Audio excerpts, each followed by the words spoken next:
சில நேரம் நீங்க பார்த்திருக்கீங்களா? வீடு இருக்கும், சொத்து இருக்கும், சுகம் இருக்கும், எல்லாம் இருக்கும். ஏதோ ஒரு எதிர்பார்ப்பு மட்டும் இருக்கா.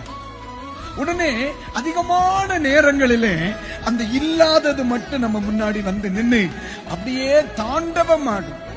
ஆராதனைக்கு இருந்தாலும் இது இல்லையே, ஜெபத்துக்கு வந்தாலும் இது இன்னும் இல்லையே, ஆமா ஊழியத்துக்கு போனாலும் எனக்கு இது இல்லையே, எப்பா இது மட்டும்தான் இல்லை என்று சொல்ல தோணலையே.